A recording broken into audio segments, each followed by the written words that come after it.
बिस्मिल्लाहिर्रहमानिर्रहीम। अस्सलाम वालेकुम दोस्तों, मैं हूं फ़हीम अब्बास और मैं आप सबको न्यूज़ कैफ़े में खुशामदीद कहता हूं। और मैं हूं ज़हरा रज़ा। अस्सलाम वालेकुम। मेरी तरफ से भी आप सब लोगों को खुशामदीद। उम्मीद करते हैं कि आप लोग खैरियत से होंगे और आज वीक का पहला दिन है और हमारी यही दुआ है कि आपका पूरा वीक बहुत अच्छा गुजरे। जी हाँ, पहला दिन कहते हैं आगाज़ अच्छा हो तो इख्तिताम भी अच्छा होता है। खैर आप बताइए, आप खैरियत से हैं? बिल्कुल, आप कैसे हैं फ़हीम? मैं बिल्कुल ठीक ठाक। आपका वीकेंड कैसा रहा? बहुत अच्छा। चले ज़बरदस्त। ओके, आते हैं अपने प्रोग्राम के मौजू की जानिब। हम आज एक बहुत ही अहम मौजू पे बात करने वाले और इस मौजू के हवाले से बात करना इंतहाई ज़रूरी है क्योंकि हमारी सोसाइटी में एक बहुत ही बड़ा इशू बनता जा रहा है। आज का ये सब्जेक्ट जिससे हम बात करने वाले सब्जेक्ट है नशा। नशे के आदी अफराद में बेइंतहा इजाफा होता जा रहा है। पाकिस्तान भर में हर उम्र के लोग जो हैं वो नशे के आदी हमें नज़र आते हैं, जो एक बड़ी तकलीफ दे और परेशान कुन बात है। अमरीकी जरीदा है फॉरेन पॉलिसी, उसके मुताबिक तकरीबन रोज़ाना 700 अफराद सिर्फ मंशियात की वजह से जान से हाथ धो बैठते हैं। तो ये ज़रा इतना बड़ा मसला है कि अगर कोई शख्स मतलब इसका आदी हो जाता है तो उसकी वजह से उसकी अपनी ज़िंदगी तो बर्बाद होती है, उसकी फैमिली जो है वो भी सफ़र करती है। ऐसे उसकी हमने अक्सर देखा है कि जो ख़वातीन जो है लोगों के घरों में काम कर रही होती हैं, वो ये कह रही होती हैं कि मतलब हमारा शौहर जो है वो नशा करता है या कोई ऐसी कोई इस तरह की उसकी वजह से हम आज ये काम कर रहे हैं। बिल्कुल फ़हीम, और यू विल बी सरप्राइज कि आजकल हमें क्या केसेस देखने को मिल रहे होते हैं कि एक 6ठी क्लास का बच्चा, एक 7th ग्रेड का बच्चा, उसके बैग से ड्रग्स निकलती है। तो ये एक बहुत ही अलार्मिंग है एज अ सोसाइटी, हमारे लिए ये बहुत ज़्यादा अलार्मिंग है कि कहाँ हम जा रहे हैं। इसी हवाले से आज हम बात करेंगे। हमारे साथ गेस्ट भी मौजूद है। हमारे साथ मौजूद है उफ़क़ बलोच साहिबा जो कि सोशल एक्टिविस्ट हैं, एनालिस्ट भी हैं। अस्सलाम वालेकुम उफ़क़। वालेकुम अस्सलाम Zahra. Thank you so much for being here today. मज़ीद आपसे बात करेंगे लेकिन वक्त हो गया एक ब्रेक का। कहीं मत जाएगा, देखते रहिए न्यूज़ कैफ़े।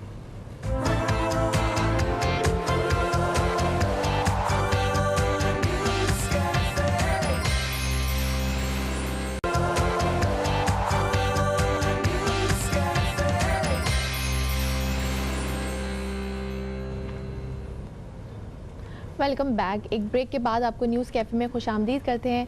आज हम एक बहुत ही सीरियस और क्रिटिकल इशू के ऊपर बात कर रहे हैं, ड्रग अब्यूज़ यानी मंशियात का इस्तेमाल।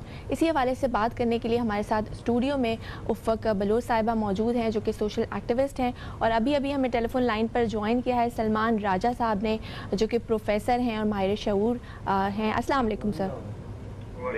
अस्सलाम वालेकुम। क्या सलमान साहब, कैसे हैं आप? वालेकुम अस्सलाम, अल्लाह का शुक्र है फ़हीम। सर आपसे हमने आज इस हवाले से बात करनी है, आप हमारे साथ लाइन पे रहिएगा। उफ़क़ साहिबा आपकी तरफ बढ़ते हैं। उफ़क़ ये बताइए कि सोसाइटी में नशे के आदी अफराद में इजाफा क्यों होता जा रहा है? बिस्मिल्लाहिर्रहमानिर्रहीम। सबसे कि फ़हीम बात यह है कि हम भी तो इसी सोसाइटी का हिस्सा हैं और नशा जब तक देखा जाए तो हर तबके में हमें किसी ना किसी लेवल पे पाया जाता है। अब देखें, बात यह है कि हम क्यों नहीं उस तरफ जाते।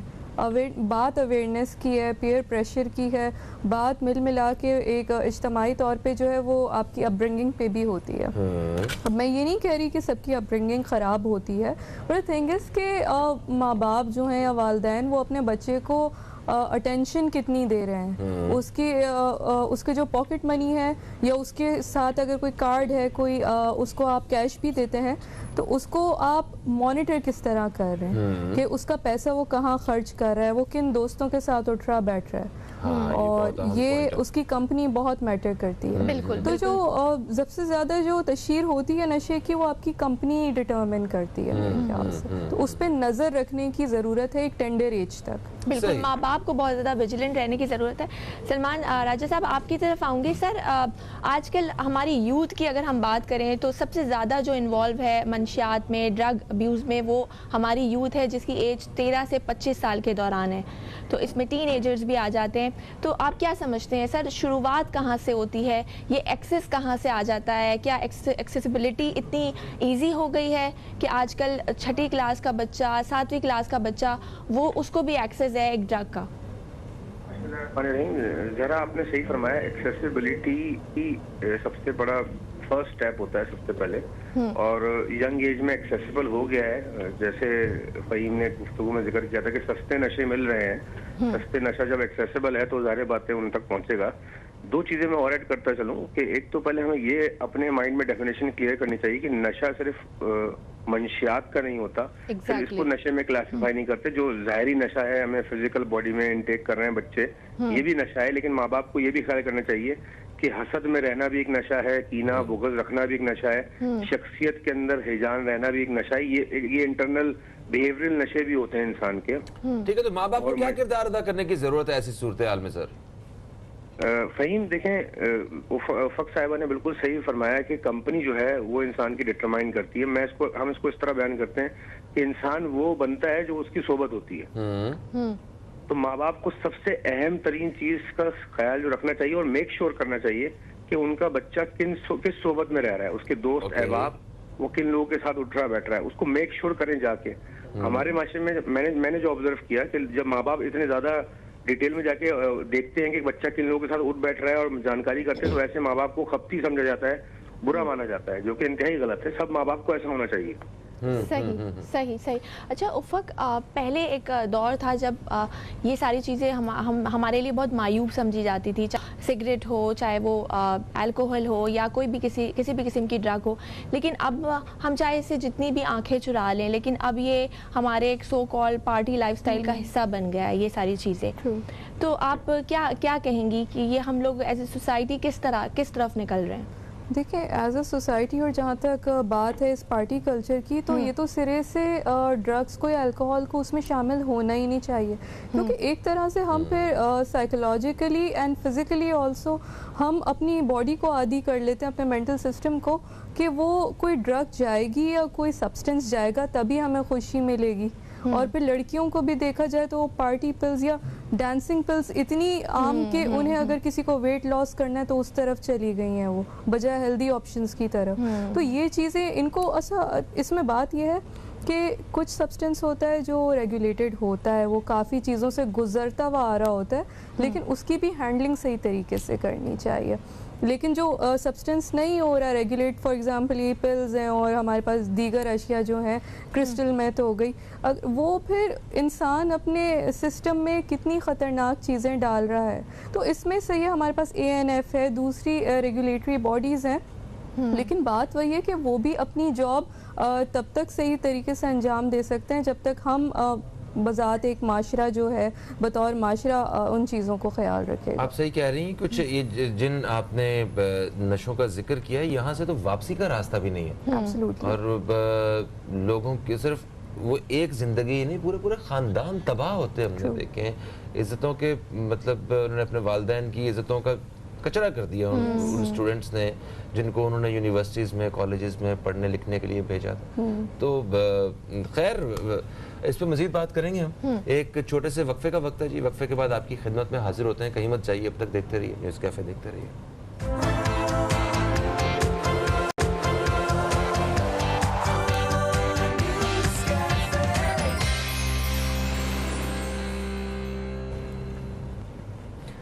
एक वक्फे के बाद आपको फिर से खुश आमदीद कहते हैं हम न्यूज़ कैफ़े में। मैं हूं फ़हीम अब्बास, मेरे साथ हैं ज़हरा रज़ा। स्टूडियो में हमारे साथ मौजूद हैं मोहतरमा उफ़क़ मुजाहिद बलोच साहिबा, और टेलीफोन लाइन पे हमारे साथ एक और मेहमान मौजूद हैं, प्रोफेसर सलमान राजा साहब। तो आज हम जिस टॉपिक पे बात कर रहे हैं वो है नशे के आदी अफराद में इजाफा।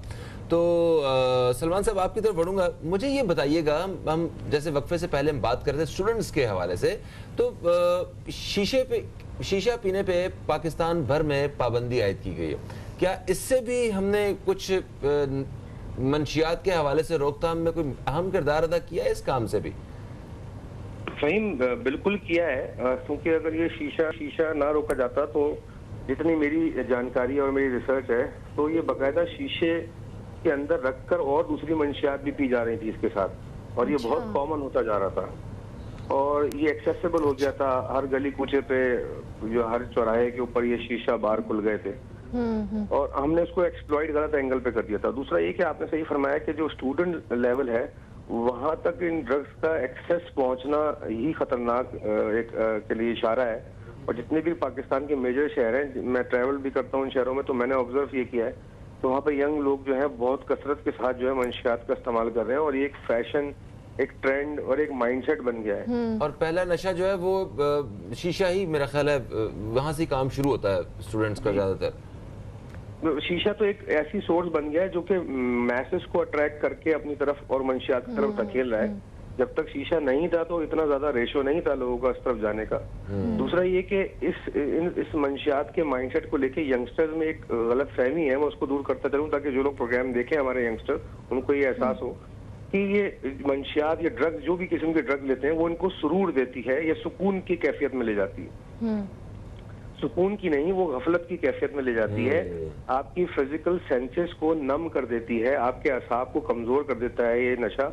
वो उसको मिसअंडरस्टैंड करते हैं इन कंपैरिजन टू जो रूहानी सुरूर इंसान को हासिल होता है। ये वेस्ट में भी और ईस्ट में भी ये गुमराही पाई गई है कि इन ड्रग्स को लेके इंसान रूहानी सुरूर में चला जाता है, जबकि ऐसा कुछ नहीं है। रूहानी सुरूर या इंसान को सुकून सिर्फ और सिर्फ अल्लाह से ताल्लुक कायम करने में मिलता है, इन ड्रग्स से नहीं मिलता। अल्लाह के जिक्र में ही सिर्फ सुकून है। बेशक, लेकिन सर एक वक्ती तौर पे एक रिलीफ मिलता है, क्योंकि आजकल ज़रा भी पीयर प्रेशर है या किसी भी बच्चे में स्ट्रेस है, एंजाइटी है, डिप्रेशन है किसी भी वजह से, तो वो अपने माँ बाप से बात करने के बजाय वो अपना कहीं और अपना कांधा किसी और को ढूंढता है और इस तरह की चीज़ों में इन्वॉल्व हो जाता है। तो आप क्या समझते हैं, ये आसान हल है, इससे आसानी से रिलीफ मिल जाता है तभी इस तरफ?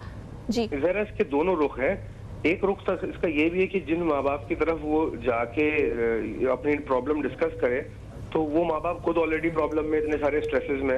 हाँ। दूसरी बात कि वो माँ बाप जो है, क्या वो खुद उनकी शख्सियत इतनी बुलंद है कि वो बच्चा जाके उनसे डिस्कस करे चीजें। सही।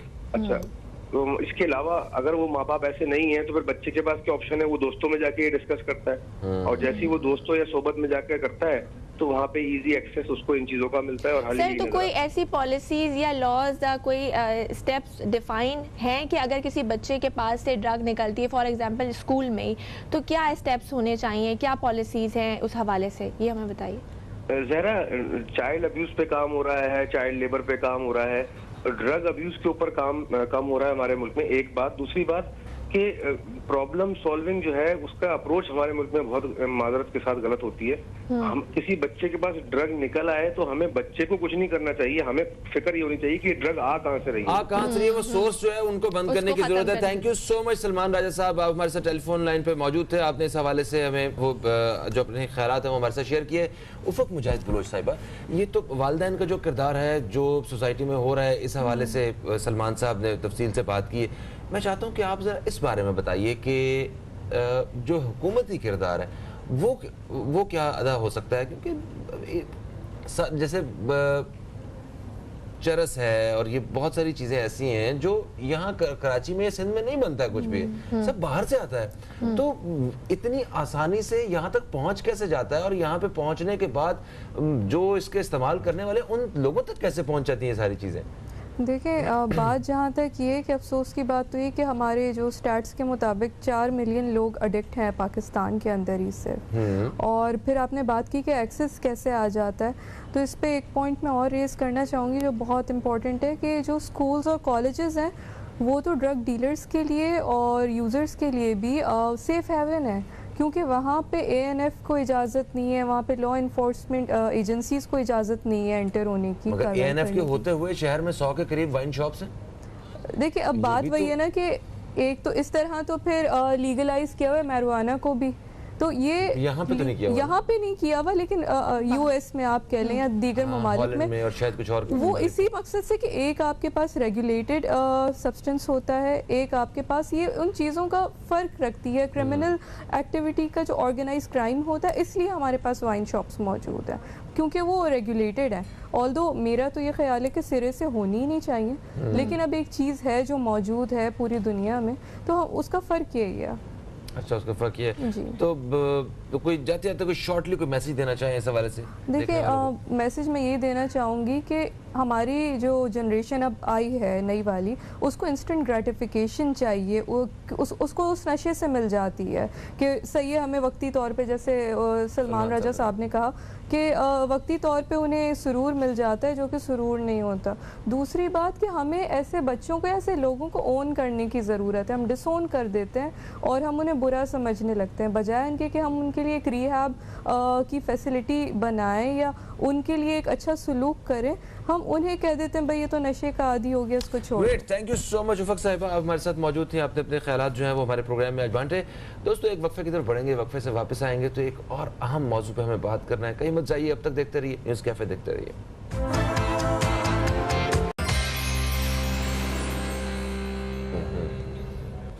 Welcome back. एक ब्रेक के बाद आपको न्यूज़ कैफ़े में खुशामदीद करते हैं। मैं हूं ज़हरा रज़ा और मेरे साथ मौजूद हैं फ़हीम अब्बास।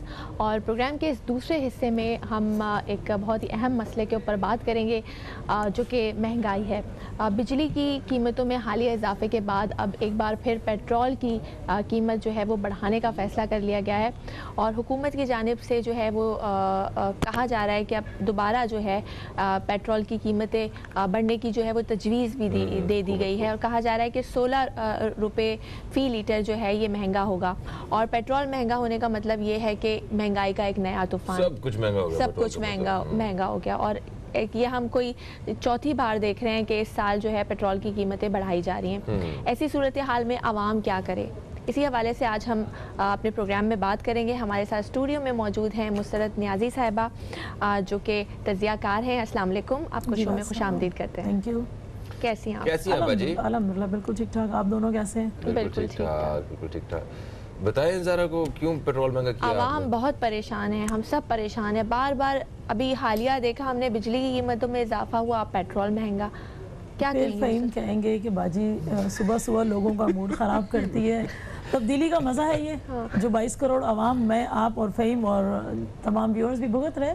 बहरहाल चले, वो तो एक अपनी जगह है, वो मैं ना कहूँ सब कहेंगे, लेकिन वजह ये कि देखें हमारी गवर्नमेंट को संजीदा होना पड़ेगा। जब तक हम संजीदा नहीं होंगे और महंगाई का तूफान इस तरह बढ़ता रहेगा तो ज़रा मैं नहीं समझती हूँ कि आवाम, देखिए आवाम ये नहीं कहती कि आप किसी चोर को पकड़ें, आवाम ये नहीं कहती कि आप किसी के साथ एहतसाब करें, आवाम ये कहती है कि गवर्नमेंट ने हमें क्या रिलीफ दिया।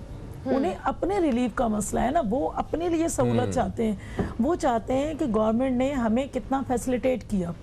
तो गवर्नमेंट देखें, मैं अगर ये बात कहूँ कि ठीक है जी महंगाई या महंगा हो रहा है पेट्रोल आलमी सतह पर, तो इससे पहले भी आलमी सतह पर महंगा होता था तो खान साहब लोगों को तंबी कर रहे होते थे कि इसमें करप्शन हो रही है। देखिए माफिया है इसके पीछे। जी देखिए करप्शन हो रही है। हाँ। तो अब भी महंगा हो रहा है, आवाम समझती है कि जी महंगा हो रहा है, लेकिन क्या ही अच्छा होता कि हम जब अपने जो स्टोरेज है, जो स्टोर है, ज़्यादा क्वांटिटी में कर लिया जाता तो शायद उस पर भी कंट्रोल हो सकता था। फिर जो हम कहते हैं कि जी हमारे पास इतने माहिर माशियात हैं, शायद मैं पहले भी आपके प्रोग्राम्स में कह चुकी हूँ कि जो माहिर माशियात होते हैं वो एज अ पॉलिटिकल वर्कर, अपनी जो गवर्नमेंट होती है, सिटिंग गवर्नमेंट कोई भी हो, नहीं कहती कि मैं खान साहब की, कोई भी सिटिंग गवर्नमेंट हो उसको ये कहते हैं सब अच्छा है, सब अच्छा है। जी आपके ना माइक में कुछ प्रॉब्लम आ रही है तो हम थोड़ा सा ज़रा इंतजार करते हैं, उतनी देर में हम मुबशिर साहब से बात करते हैं। मुबशिर मीर साहब हमारे साथ टेलीफोन लाइन पे मौजूद हैं। आप एक तजियाकार हैं,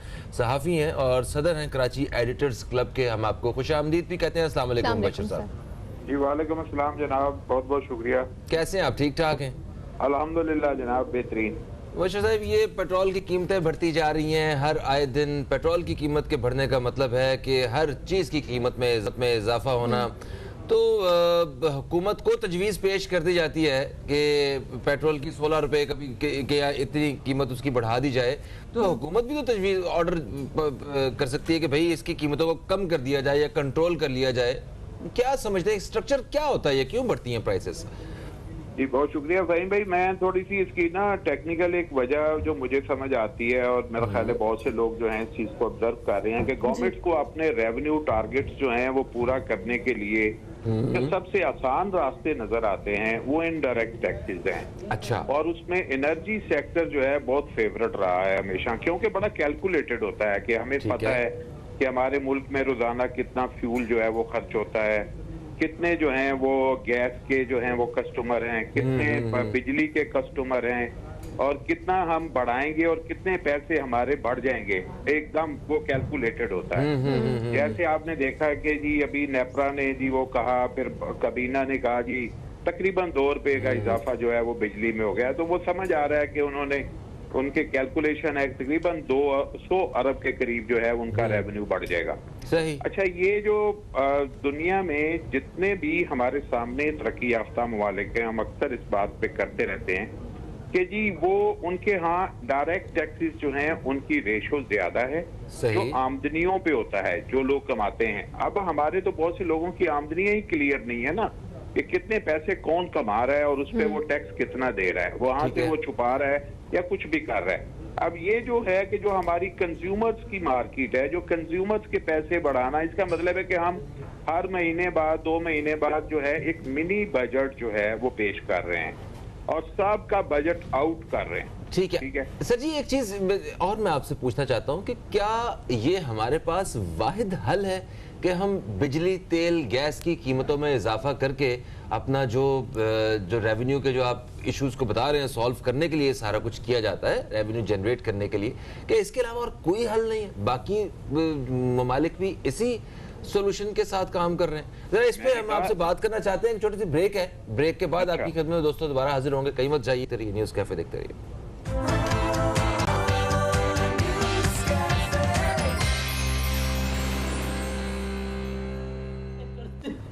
वेलकम बैक। एक ब्रेक के बाद आपको फिर से खुशामदीद करते हैं न्यूज़ कैफ़े में। बात करें महंगाई के हवाले से, मुसरत न्याजी साहिबा हमारे साथ मौजूद हैं स्टूडियो में, और टेलीफोन लाइन पे हमारे साथ मौजूद हैं मुबशिर मीर साहब जो कि सदर हैं कराची एडिटर्स क्लब के। सर, ब्रेक पे जाने से पहले हमने एक सवाल किया था कि क्या हुकूमत के पास एक यही वाहिद सलूशन है कि वो पेट्रोल की कीमतें बढ़ा दे, गैस की कीमतें बढ़ा दे, बिजली की कीमतों में इजाफा कर दे अपना रेवेन्यू जनरेट करने के लिए? क्या कहेंगे सर आप? अच्छा, इसमें यह है कि ये वाहिद हल नहीं है, लेकिन ये आसान हल है। इसलिए मैं गवर्नमेंट जो है वो आज से नहीं, हम एक इसकी पूरी हिस्ट्री है, हम ऐसे ही देख रहे हैं कि जब तक हमारे इनडायरेक्ट टैक्सेस की रेशो जो है वो 80% से ज्यादा है, आप अंदाजा लगाइए। तो अभी तो जो दुनिया का जो दुनिया में जिन लोगों ने अपनी, जिन कौमों ने, जिन मुल्कों ने अपनी जो है वो अपनी किस्मत तब्दील की है, वो अपनी बरामदात को बढ़ा के की है। आप देखें फॉर ईस्ट के जो कंट्रीज हैं, वो खा वो थाईलैंड ही क्यों ना हो, उनकी एक्सपोर्ट्स का लेवल देखें वो कितना है। उसी पोटेंशियल को, अपने पोटेंशियल को इस्तेमाल करते हुए वो यहाँ तक पहुंचे हैं। हमारा प्रॉब्लम ये है कि जो हमारी जो पॉलिसीज हैं उसमें डायरेक्शन का फुकदान है कि हमारी डायरेक्शन में आप देखें एक्सपोर्ट बढ़ाना हमारी ख्वाहिश है, लेकिन इंपोर्ट की पॉलिसियां जो हैं वो आसान है, एक्सपोर्ट की पॉलिसियां जो हैं वो हमारी मुश्किल बनी हुई हैं। इसलिए फिर यह है कि हम नई मार्केट्स नहीं हमने तलाश की हुई, जिसकी वजह से हमारे रेवेन्यूज जो है वो नहीं बढ़ रहे। टैक्सेशन में जो प्रॉब्लम है, करप्शन है, वो अपनी जगह एक बहुत बड़ा इशू है, और जो बड़े लोग हैं जिनको ज्यादा टैक्स देना चाहिए वो टैक्स देने से उतना टैक्स नहीं दे रहे जो उनका हिस्सा बनता है। फिर गवर्नमेंट का जो फॉर्मेट है, आप देखें पॉलिटिकल स्ट्रक्चर जो है, गवर्नमेंट के अपने लोग टैक्स सही नहीं देते, जो खासतौर पे अराकीन असेंबली हैं 1200 के अराउंड हैं, वो उनका टैक्स जो है वो ठीक नहीं मिलता पब्लिक को। हद तो ये है ना, तो आप सोचें कि वैसे तो है जी इकोनॉमी ठीक नहीं जा रही, लेकिन आप मुझे बताएं कि कौन से सियासतदान हैं जिनका जो है पिछले साल की निस्बत इस साल उनके एसेट्स में इजाफा ना हुआ हो, उनका पैसा ना बढ़ा हो, उनकी दौलत में इजाफा ना हुआ हो। हमारे साथ रहेगा मुसर साहिबा, जैसे कभी मुशर साहब के जो टैक्स का सिस्टम है उसको बेहतर कर लिया जाए तो मामला जो है वो हल हो सकते हैं, हमें फिर हर दफ़ा जो है ना वो इस तरह की महंगाई की तरफ नहीं आना पड़ेगा। दूसरा, उन्होंने ये कहा कि जो एक्सपोर्ट्स हैं वो पॉलिसीज जो है वो आसान करने की ज़रूरत है। कि आप हमारे यहाँ तो हम एक ज़राई मुल्क हैं, जो हमारी टोटल आमदन है वो तो ज़राअत के शोबे पे होने चाहिए, और ज़राअत के शोबे में हम जिस कदर एक पसमानदगी की तरफ जा रहे हैं, ये एक बहुत बड़ा इशू है। तो क्या कहती हैं आप इस महंगाई, टैक्स और सारी? देखिए फ़हीम भाई, टैक्स देना तो बहुत अच्छी बात है, और जब रेवेन्यू जनरेट होगा तो मैं समझती हूँ कि महंगाई का अजाब भी कम होगा।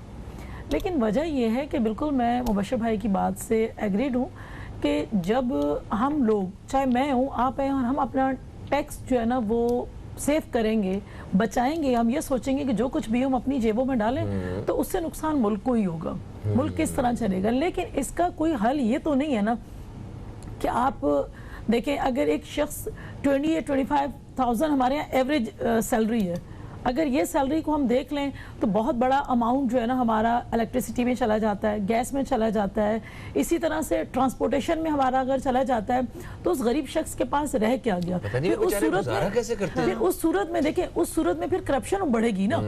जब आप इस तरह करेंगे, डकैती होगी, वारदात होगी, ये सारी चीजें जब ही बढ़ेंगी ना। देखिए, जब हमारा पेट्रोल अगर महंगा होता है तो उसका फ़हीम भाई असर यही है कि ज़राए आमदोरफ्त भी हमारे हाथ से गए। इसी तरह से अगर बिजली के बिल बढ़ाए जाते हैं तो उससे भी आप घरेलू सार्फिन पर भी असर हुआ।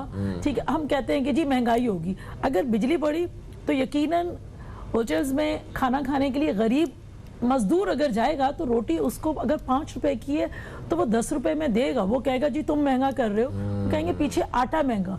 ज़राई मुल्क होने के बावजूद हमारे यहाँ आटा महंगा हुआ है, हमारे यहाँ चीनी महंगी हुई है, पेट्रोल को हमने बिल्कुल बना रखा है गवर्नमेंट ने उस चीज़ का कि जब उनको ज़रूरत पड़ती है तो पेट्रोल बढ़ा दे। 15-15 दिन के बाद आप बढ़ा रहे हो तो आवाम को इतना ना छोड़ो, आवाम को इतना रखो कि जितना वो बर्दाश्त कर सके। हर चीज़ ही अगर आवाम ने, पेट्रोल भी आवाम ने देना है, गैस की मद में भी, अब गैस और बिजली को देखें तो 30% जो है ना इंक्रीज हुई है इलेक्ट्रिसिटी के जो बिल जो है ना, और जो आवाम, जो सार्फिन उसको जो ना भुगत रहे, तो खुदा हर तरफ से ही आवाम जो है आवाम ही पीस रही है ना, आवाम की चक्की में पीस रही है। ब्रेक का वक्त हो गया, माजरत के साथ मजीद बात करेंगे, लेकिन वक्त हुआ एक ब्रेक का। कहीं मत जाएगा, देखते रहिए न्यूज़ कैफे।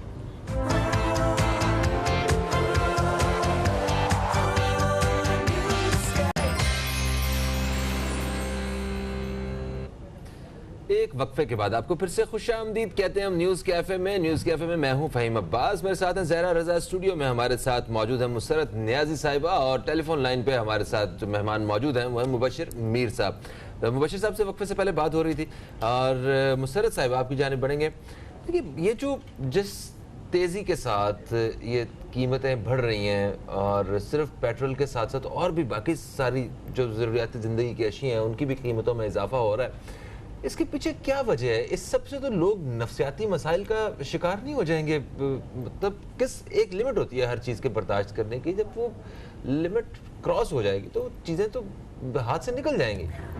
देखिए फ़हीम भाई, पेट्रोल की जब कीमत बढ़ती है तो ऑटोमेटिकली हर चीज़ पर उसका असर होता है। ठीक है, अगर आप ट्रांसपोर्टेशन पे जाएंगे तो असर होगा, खाने पीने की अशिया पर तो असर होगा, मतलब तमाम की तमाम चीज़ें, तमाम की तमाम जो हमारे असरात हैं वो आवाम पर पड़ रहे होते हैं। और जब डायरेक्टली आवाम पर असरात उनके पड़ेंगे तो यकीनी सी बात है इंसान जो है ना अंडर प्रेशर होगा, प्रेशर का शिकार होगा, क्योंकि उसके मामलात घर के सही नहीं चलेंगे। जब घर के अंदर नहीं चलेंगे तो लड़ाई झगड़े और फसाद, फिर चोरी और इस तरह की जो है ना चीज़ें चलेंगी। फिर हम कहेंगे जी मोबाइल स्नैचिंग हो रही है जी, और मामलात होते हैं। तो ये सारी की सारी मैं समझती हूँ कि गुर्बत है।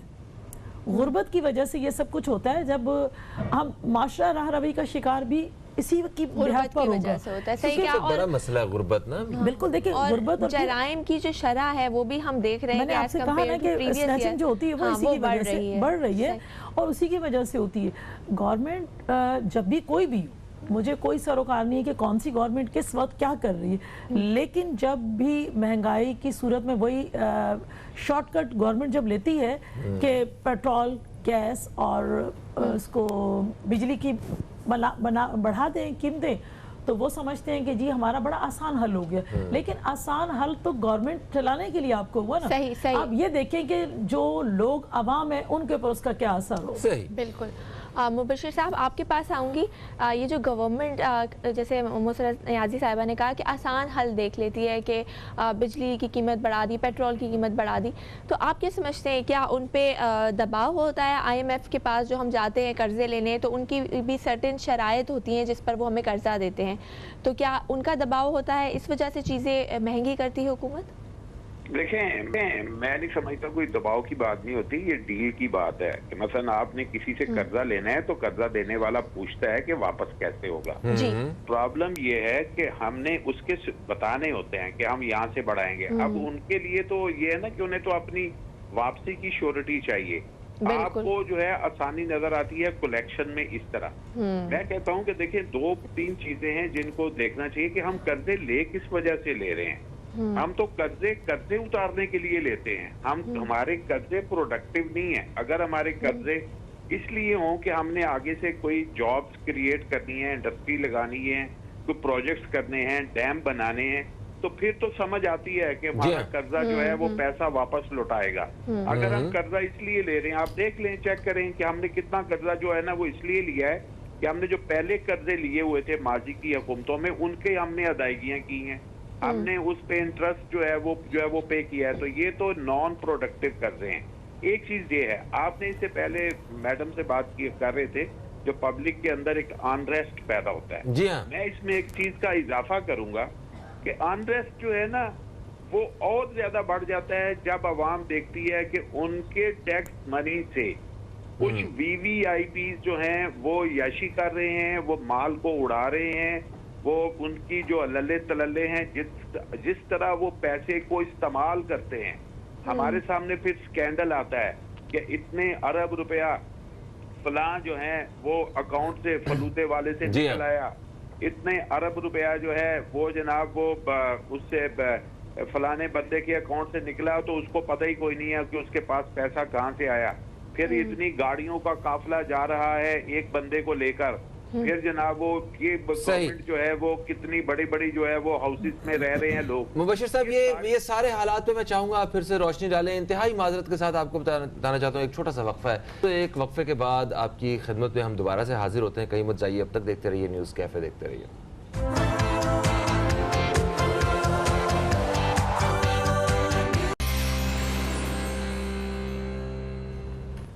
Welcome back. एक ब्रेक के बाद आपको फिर से खुशामदीद करते हैं। बात करें आज महंगाई के हवाले से। मुसरत न्याजी साहिबा हमारे साथ स्टूडियो में मौजूद हैं और मुबशिर मीर साहब हमारे साथ टेलीफोन लाइन पर मौजूद हैं। मुसरत साहिबा, आपकी तरफ आऊँगी।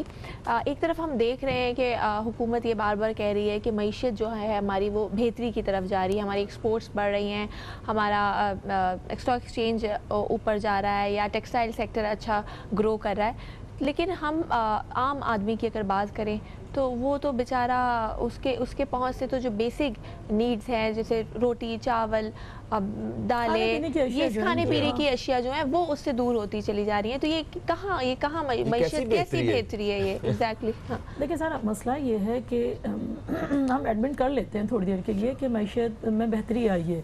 हाँ। लेकिन मईशत में बेहतरी आने की लॉजिक बेसिक जो रीज़न थी वो ये थी कि मलेशिया को देख लें या इंडिया को देख लें, ये कोविड की वजह से उनकी जो इकॉनमी ख़राब हुई है वो नीचे की तरफ गई है, और चाइना और अमेरिका की जो कोई सियासी जंग नहीं है, उनकी यही मतलब आमदोरफ्त की जंग है, उनकी बिजनेस की जो जंग है आपस की, उसके अंदर से हमने जो फ़ायदा उठाया है तो उसका हमें फ़ायदा ज़रूर हुआ है, ठीक है।